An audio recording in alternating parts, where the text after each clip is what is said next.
till they were killed or till their ammunition ran out.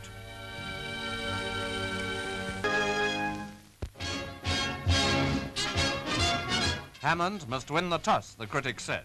Well, he did, but unfortunately the toss isn't everything. Bradman and his team proved that anyway. Miller's first ball to Hutton, 4 byes.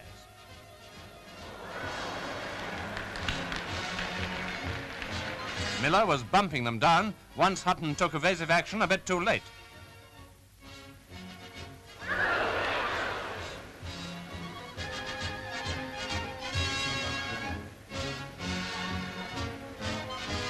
Washbrook was our first failure, bowled freer for 1.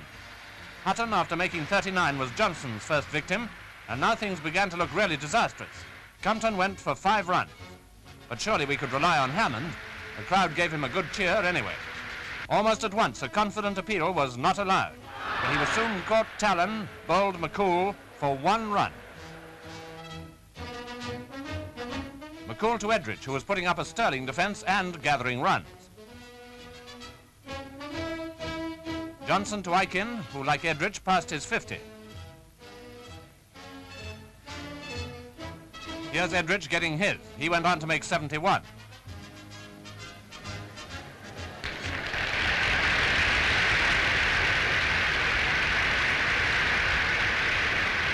Towards the end of the first day, more wickets fell cheaply. Smith, for instance, LBW to Johnson, who took 6 for 42.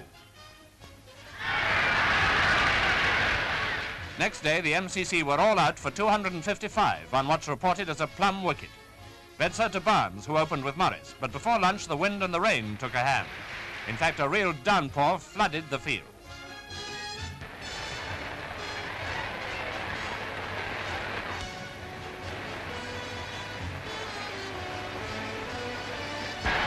Eventually, the pitch was uncovered and resourceful methods were used for mopping up the outfield.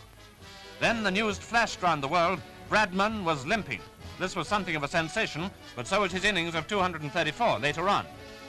Rain kept on interfering, and this gave the crowd on the hill plenty to shout about.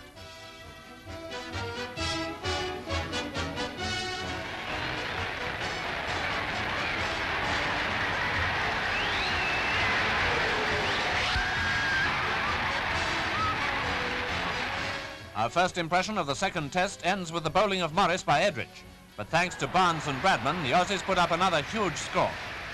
Oh yes, and there was that business of Barnes appealing against the light. That annoyed the Hillites too.